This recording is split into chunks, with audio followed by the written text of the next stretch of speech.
Salut tout le monde, c'est Jérémy. Aujourd'hui je vais vous présenter un set d'accessoires de chez Freewell, c'est le kit Sherpa qui vous permettra de faciliter la prise de vidéo sur iPhone, mais aussi aider pour avoir une image plus cinématique comme on entend souvent. Ce kit est composé de plusieurs parties, une coque de protection, une poignée multifonction, plusieurs filtres et un objectif anamorphique. C'est prévu pour fonctionner avec les iPhone 13 Pro, 13 Pro Max et iPhone 14 Pro, Pro Max, mais ça fonctionnera aussi avec les versions à venir comme on le verra plus loin.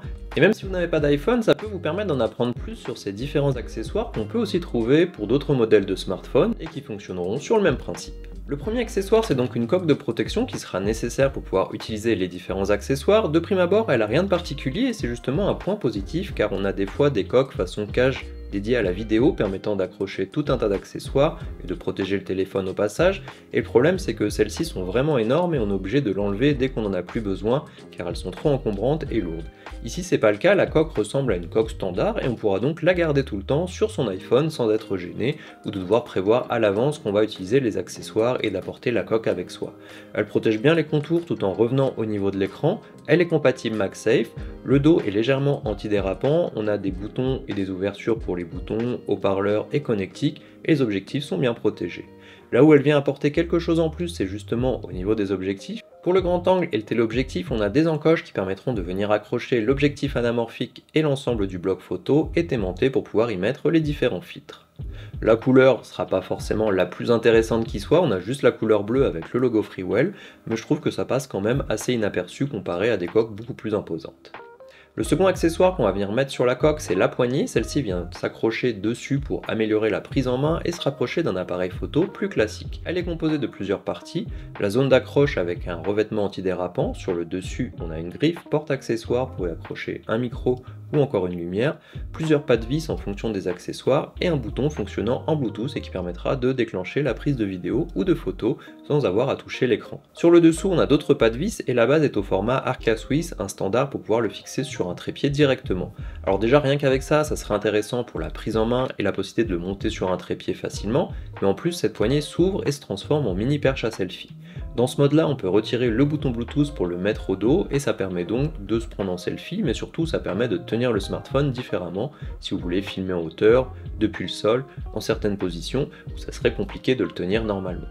Si on met la poignée au centre, on va pouvoir garder son téléphone droit ou s'en servir comme d'un genre de support, et si on vient le mettre tout au bord, on se rapproche d'une prise en main proche d'un appareil photo, et on pourra utiliser le bouton situé sur le dessus pour prendre des photos ou vidéos. C'est aussi pratique pour l'utiliser avec des gants en cette saison, et ce qui est bien, c'est que ça reste compact, ça rentre dans une poche de veste ou une petite sacoche sans problème pour quand on est en déplacement, et ça nous fait un objet avec plusieurs fonctions très compactes. On passe maintenant au premier filtre, qui est un filtre ND variable allant de 1 à 5 stops, il est magnétique, on a juste à aligner les icônes et le poser dessus pour que celui-ci soit mis en place.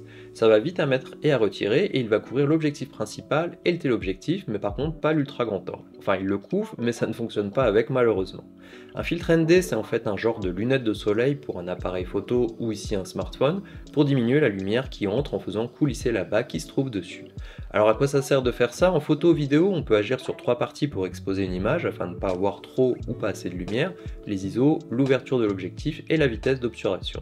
Alors je vais pas vous faire un cours là-dessus, mais sur un smartphone en général l'ouverture de l'objectif est fixe, par exemple f1.78 sur l'iPhone 14 Pro, donc ici on ne peut pas changer cette valeur pour laisser entrer moins de lumière. Les ISO peuvent être mis au minimum si besoin, et enfin pour la vitesse d'obturation, afin d'avoir un flou de mouvement plus naturel, on la met à 2 fois le nombre d'images par seconde utilisées pendant l'enregistrement. Par exemple si je me filme en 30 fps, je dois donc mettre ma vitesse d'obturation à 1/60. Vous n'avez pas besoin de tout comprendre non plus, mais ce qu'on voit ici c'est qu'une fois les ISO mis au minimum, la vitesse d'obturation à 1/60 et l'ouverture qui est fixe, souvent on a encore trop de lumière si on filme en journée, et ici on va pouvoir diminuer la lumière qui entre avec ce filtre. Alors c'est souvent utilisé sur les appareils photo ou les caméras, si celles-ci ne disposent pas de filtre interne comme les vrais appareils dédiés à la vidéo, et d'ailleurs pour faire tous les réglages ici, j'utilise l'application Filmic Pro car ce n'est pas disponible par défaut dans les options de l'appareil. Donc ici ça fonctionne bien quand le temps est couvert en pleine journée, le filtre se met et s'enlève facilement, mais c'est vrai qu'en plein soleil, au milieu de la journée, on risque d'être un petit peu juste et le filtre ne sera peut-être pas assez puissant pour éviter d'être surexposé.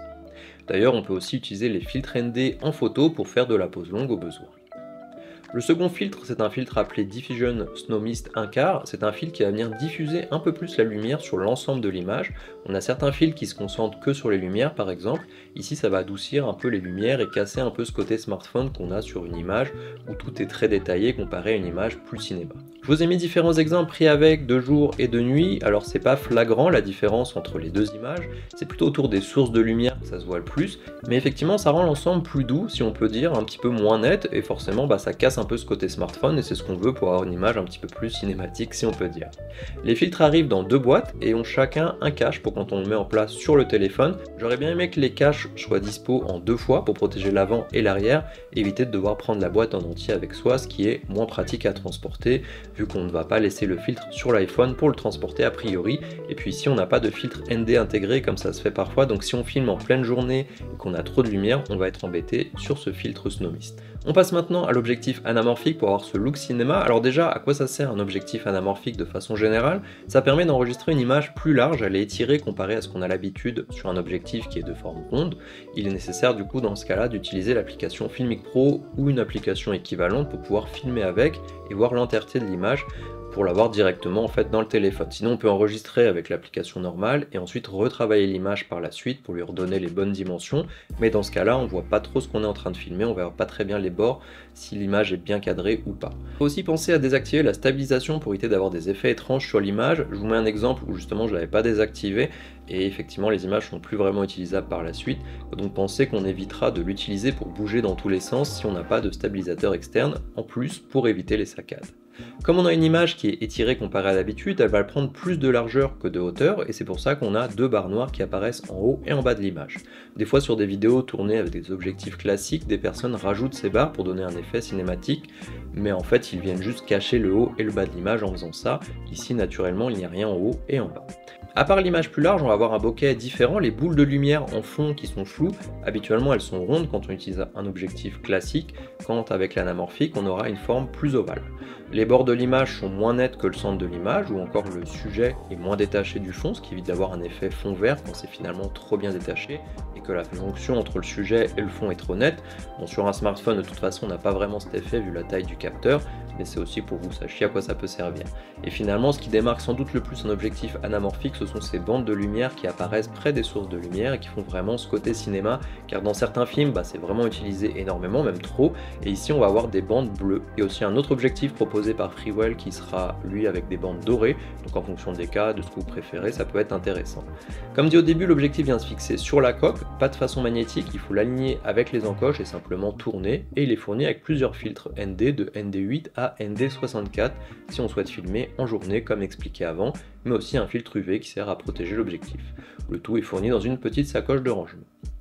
Comme le reste des objectifs, ça se met et ça s'enlève facilement, alors faut en avoir l'utilité, tout le monde va pas filmer avec ça tout le temps, il faut aussi faire attention à ses doigts car l'image est tellement large qu'on voyait mes doigts qui tenaient l'appareil grâce à la poignée, mais c'est sympa pour s'essayer à ce type d'objectif car les vrais objectifs anamorphiques coûtent vraiment cher pour les appareils photo ou les caméras et c'est pas vraiment accessible à tout le monde, donc là ça permet d'essayer. Après la qualité est plus ou moins bonne, ça reste un smartphone de toute façon, mais ça permet quand même de faire ce petit côté cinématique, notamment si on fait un petit film ou une petite vidéo. Je pourrais très bien dans une présentation en plein milieu faire ça pour présenter un paysage, pour présenter une ville ou quelque chose et avoir ce petit côté en plus. Pour le prix, le kit peut être acheté d'un seul coup pour 300 $ sur le site de la marque, mais en fait chaque accessoire arrive dans un emballage séparé et on peut donc acheter ce dont on a besoin pour baisser le coût. Par exemple la coque plus la poignée, on arrive à environ 100 $, un filtre ND c'est 80 et ce qui est bien aussi c'est que si vous changez d'iPhone, vous n'avez pas besoin de tout racheter, il faudra juste acheter la coque si le modèle ne rentre plus dedans, mais le reste des accessoires restera les mêmes d'une version à l'autre et évitera de devoir tout racheter si vous changez souvent.